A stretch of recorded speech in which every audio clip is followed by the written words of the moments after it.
One, two, one, two, one, two. Here we go. Welcome to the Catalyst Podcast, raw, real, and unedited. My name is Jason. Yes, it is. And guess what? You can find Catalyst at Facebook, YouTube, Instagram, Threads, and TikTok. You can hear this podcast created through Spreaker on YouTube, Spotify, Apple, Google, iHeart, and Amazon. A catalyst has the power to create change, and we hope that's what this podcast will do. Now, if you would like to be a part of this podcast as a guest or contributor, you can email us at catalystmotivation561@gmail.com, catalystmotivation561@gmail.com. Welcome, welcome, welcome to episode 35. Episode 35. All right, so we've been using some parables to kind of tell some stories, and I want to continue on with that. So, the main purpose right now, if I really have to think about this when it comes to the podcast, is we really want to delve into the depths of human experience through stories and insight. Right? Tell us what your catalyst is, or what was that piece that helped to make that difference. What was that catalyst that kind of turned the table? And today's journey is going to be a parable about ego. All right, so let's kind of dive into that and talk about it. Ego, is it good? Is it bad? Is it indifferent? What's your take on it? Send us an email, catalystmotivation561@gmail.com, okay? But let's go on and tell this story. Once upon a time in a bustling city, there lived a man named Leo. Leo was an accomplished artist renowned for his exquisite paintings that captured the essence of life itself.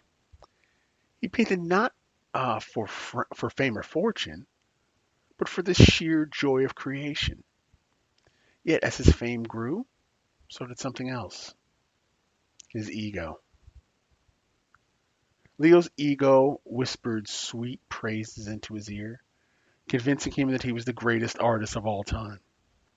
He began to believe that he was above criticism, above improvement. His ego blinded him to the flaws of his work. For how could the work of a genius ever be flawed? Whew. Man, oh man, oh man. You can already see where this is going, and you can already understand what we're talking about here. You see it all the time. You see it in your social groups. You see it on social media. You see it in sports. You see it in music. You see it everywhere. All right. One day, a young artist approached Leo seeking guidance. She admired his work and hoped to learn from his wisdom. But instead of offering her sincere advice, Leo dismissed her, scoffing at her naivety. His ego couldn't bear the thought of sharing the spotlight with another. How many people do we know that when it comes to sharing the spotlight with their ego? I mean, we're hearing about it right now with Usher and Jay-Z and Beyonce and all these things that are going on. We hear it in sports, how somebody's a prima donna, things like that, right? So as time went on, Leo's ego grew heavier, weighing him down like an anchor. He became isolated and unable to connect with others beyond the superficial praise they showed upon him. His art suffered, becoming stale and lifeless, devoid of passion that once fueled his creativity. We've seen that happen so many times. I'm watching an interesting show called Capote and the Swans, and Truman Capote's career definitely encompassed his ego and how his ego prevented him from probably being even a greater uh, literary artist than what he's known for. He could have reached ridiculous heights. Um, but again, we allow our ego to kind of destroy that. I mean, how many VH1 behind the musics do we have to see? How many artists, new and upcoming artists, have to watch those to not fall prey to those traps? And the traps are there, and you think you can avoid them, and you think you can get over them, but yet here they are, right? So again, Leo's art suffered, becoming stale and lifeless, devoid of passion that he once fueled his creativity. But then one day, as Leo sat alone in his studio, a realization dawned upon him, like the first light of dawn. He saw the destructive force that his ego had become, and how it blinded him to the beauty of humility and the power of growth. With a heavy heart, he set out on a journey to reclaim his true self. Along the way, Leo encountered many challenges that tested his resolve. He faced criticism with grace, using this as fuel to improve rather than a dagger to wound his pride. Right? For him, it wasn't about, hey, listen, this criticism is a teaching moment. It's a teaching moment. It's not somebody trying to poke holes in who I am and make me less of who I am. It's a way for me to learn and grow and develop and become something bigger and better than what I am. Or just to teach me that maybe I'm heading off true north and I need to get back on true north. Right? So it was a fuel for him rather than a dagger to wound his pride. He embraced collaboration, learning from others and sharing his own knowledge freely. And most importantly, he let go of the need for validation, finding joy in the act of creation itself. So let us reflect on this tale of Leo and his ego. For in our own lives, we too may grapple with the seductive allure of pride and self-importance. But like Leo, we have the power to choose humility, to embrace growth, and to find true fulfillment in the simple act of being. All right?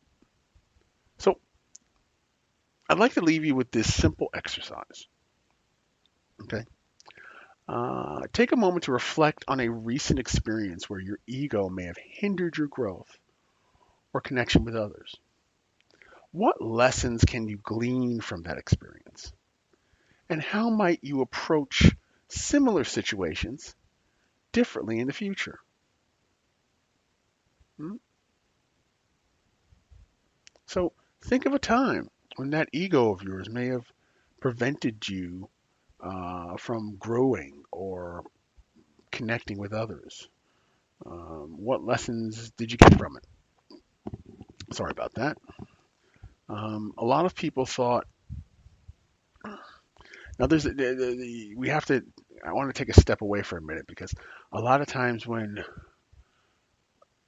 people are putting a focus on things, people might see that as ego.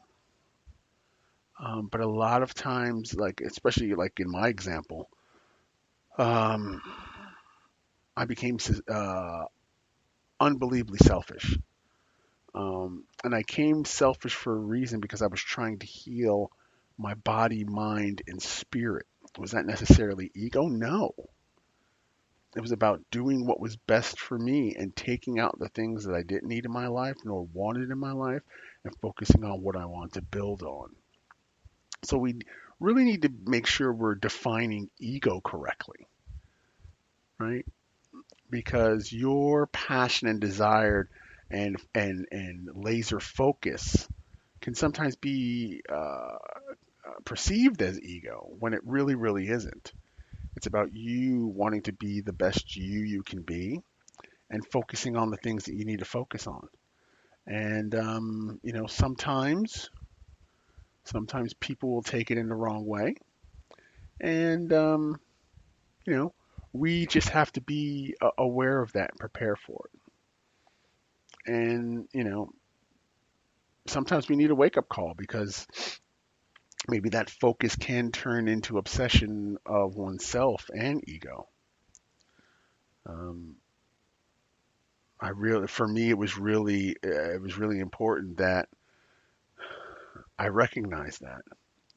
And sometimes, it can be an issue. And, I caught myself on several occasions um, in my life. Not really during my cancer, um, but at least in my life where I might have achieved a certain piece, a brief moment in the spotlight, and all of a sudden here I am now, really kind of, putting myself in a place where I didn't need to belong. And ego's not inherently good or bad. It's how we choose to wield it, to control it that matters. By embracing our strengths, cultivating self confidence, and staying true to our values, we can harness the power of ego to achieve extraordinary things in our life. Um, Author Ryan Holiday once wrote, ego is the enemy of what you want and what you have, of mastering a craft, of real creative insight, of working well with others, of building loyalty and support, of longevity, of repeating and retaining your success. So, what have we learned from all this?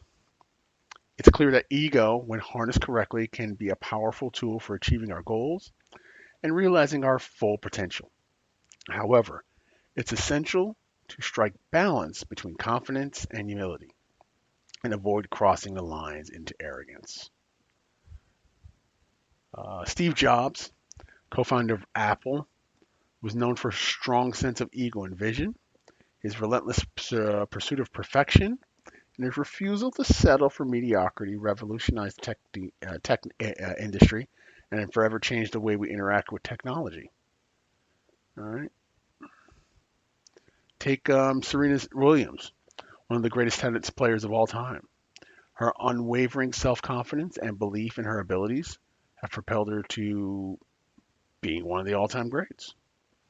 Despite facing numerous setbacks and challenges throughout her career, she continued to push herself to new heights, driven by ego and determined to be the best. Jung once said that the greatest, most important problem in life are all fundamentally insoluble. They can never be solved, but only outgrown. This quote speaks to the idea that ego, when properly managed, can drive a personal growth and self-improvement. So, with that being said about ego, I think it's time for us to wrap it up and call it an episode. So I want to thank you guys so much for joining us. Again, if you'd like to be part of this podcast as a guest or contributor, you can email us at catalystmotivation561@gmail.com. This is the Catalyst Podcast, raw, real, and unedited. My name is Jason, and you can find us at Facebook, YouTube, Instagram, Threads, and TikTok. You can hear the podcast created through Spreaker on YouTube, Spotify, Apple, Google, iHeart, and Amazon. A catalyst has the power to create change, and we hope this what this podcast will do. I want to thank you all so much for listening.